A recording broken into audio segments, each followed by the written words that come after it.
অন্যদিকে আপনারা জানেন যে মর্মান্তিক দুর্ঘটনা ঘটেছে বিধাননগরের কাছে সল্টলেক সেক্টর 2-তে পথ দুর্ঘটনায় ঝলসে মৃত্যু হয়েছে অ্যাপ বাইক চালকের। গতকালের এই মর্মান্তিক দুর্ঘটনার পর 12 ঘন্টা কেটে গেলেও গ্রেফতার নয় ঘাতক গাড়ির চালক।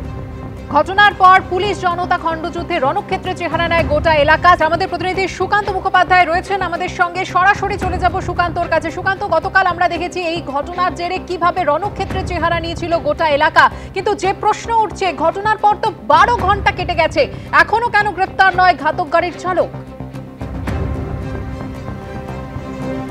দেখো, একেবারে সেটাই কিন্তু প্রশ্ন তুলছেন মৃতের পরিবার। তারা বলছে যে 12 ঘন্টারও বেশি সময় পেরিয়ে গেল, কিন্তু এখনো পর্যন্ত সিসিটিভি ফুটেজ যেটা সামনে এসেছে পরিষ্কার তাতে কিন্তু গাড়ির নম্বর রয়েছে, কিন্তু তারপরেও এখনো পর্যন্ত কেন গ্রেফতার করা গেল না? তোমাকে একবার সরাসরি ক্যামেরা শ্যামল জানা ছবিটা দেখাবে যে রাস্তা গতকালকে ঘটনার পরে কার্যত এই যে গোটা চার মাথা মোড়, যা এই যে লিঙ্ক রোড, যার সামনে চলে গেলে কেষ্টপুর, এবং সেখান থেকে যে গাড়িগুলো এই মুহূর্তে সল্টলেকের দিকে ঢুকছে, এখানেই মূলত ঘটনাটি ঘটে। ঠিক ডান দিকের অংশ সেখানেই ঘটনাস্থল, যা প্লাস্টিক দিয়ে জায়গাটিকে সুরক্ষিত করে রাখা হয়েছে। ফরেন্সিক টিমের আজকে আসার কথা, সেখান থেকে তাদের নমুনা সংগ্রহ করার কথা, এবং পরিবার যেটা বলছে যে ভালো করে সেই জায়গাকে সংরক্ষিত করা হয়নি বা সুরক্ষিত করে রাখা হয়নি।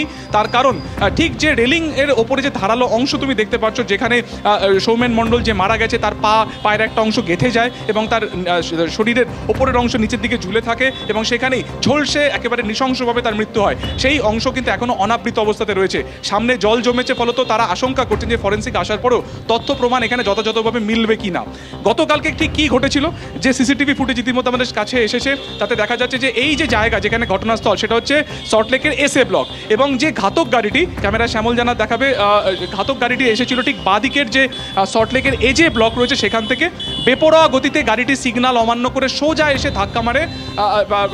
যে সিসিটিভি তুমি দেখতে পাচ্ছ যে ক্যামেরা, সেখান থেকে কিন্তু এই ফুটেজ পরিষ্কার সামনে এসেছে যে সেখান থেকে কিভাবে গাড়িটি সজোর এসে ধাক্কা মারে। কিভাবে ঘটেছিল ঘটনাটা একবার দেখাবো।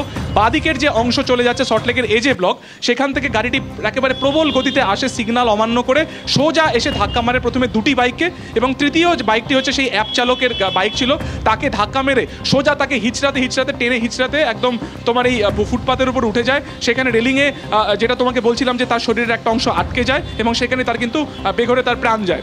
এবারে তার ঠিক ঘটনার পর, অর্থাৎ চোখের সামনে গোটা ঘটনাটি দেখার পরে স্বাভাবিকভাবে স্থানীয় মানুষ তারা কিন্তু ক্ষোভে ফেটে পড়েন। দমকল যখন এখানে আসে, তাদের সেই দমকলে গাড়িতে স্টোন পেল্টিং করা হয়, এবং একেবারে পুলিশকে লক্ষ্য করেও কিন্তু ইট বৃষ্টি ছোড়া হয়, এবং এই ঘটনা প্রায় 1 ঘন্টা ধরে সেখানে ঘটনাস্থলে চলে। একেবারে প্রায় 1 ঘন্টা ধরে রণক্ষেত্রের চেহারা নেয় এই গোটা এলাকা।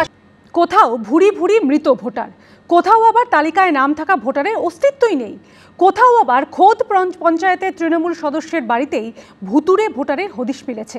ভোটমুখী পশ্চিমবঙ্গের ভোটার তালিকায় এমনই বিবিধ অভিযোগ সামনে আসছে, আর জানিয়ে বাড়ছে তরজা।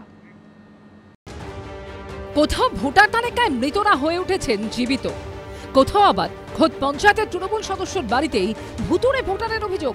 ভোটমুখী পশ্চিমবঙ্গের ভোটার তালিকায় এমনই নানা অভিযোগ সামনে আসছে। তৃণমূল পরিচালিত ব্যারাকপুর 2 নম্বর ব্লকের বিলকান্দা 2 নম্বর গ্রাম পঞ্চায়েত। বিজেপির অভিযোগ, পঞ্চায়েতের তৃণমূল সদস্য পরেশচন্দ্র শীলের পুত্রবধূর নামে 2টি ভোটার কার্ড রয়েছে। এপিক নম্বর আলাদা, স্বামীর নাম এক জায়গায় ভোটারের নাম শতাব্দী শীল, আরেক এপিক নম্বরে তিনি হয়ে গেছেন শতাব্দী বিশ্বাস শীল। তৃণমূল কি করেছে, বাংলাদেশ থেকে রোহিঙ্গা এনেছে, নিজের বাড়ির লোকেদের 3-4টা করে ভোটার কার্ড রেখে দিয়েছেন। এই নিয়ে প্রশ্ন করতে মেজাজ হারান তৃণমূলের পঞ্চায়েত সদস্য। নির্বাচন কমিশনের কাছে দপ্তরে যাও আর বিএলওর কাছে যাও, আমার কিছু বলার নেই, যা বলার ওরা বলুক, করুক, ওটা ভুতুরে ভোটার হলে ওটা কেটে দিক। উত্তর 24 পরগনার বসিরহাট পুরসভার 6 নম্বর ওয়ার্ড। এই ওয়ার্ডে 225 নম্বর বুথে মোট ভোটার 984 জন।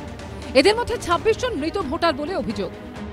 কিছু নাম আছে, 2-1 নাম আছে 22 সালে পৌরসভা ভোটের আগে মারা গেছে।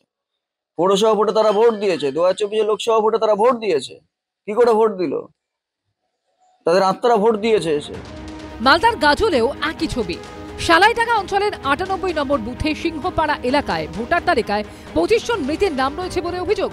এর মধ্যে নাকি 17 বছর আগে মৃত ভোটারও রয়েছেন। এখানে মনে হয় কোনো কারচুপি হচ্ছে ভোট নিয়ে, নাহলে ভোটগুলো কাটছে না কেন? 25 জনের মতো মারা গেছে, এটা তো কেটে যাওয়ার কথা, কিন্তু নতুন ভোটার লিস্ট বেরিয়েছে তাও কাটছে না। আসলে এগুলো কিছু না, এগুলো ভোট চুরি হচ্ছে।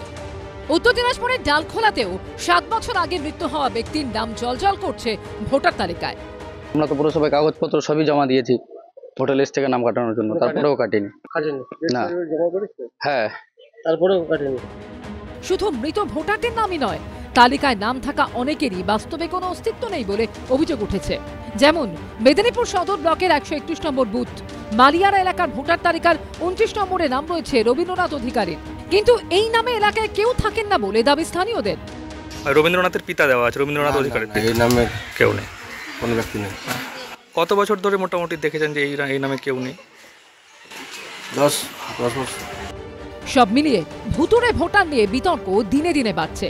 সমীরণ পাল, অভিজিৎ চৌধুরী ও সৌমেন চক্রবর্তীর রিপোর্ট, এবিপি আনন্দ।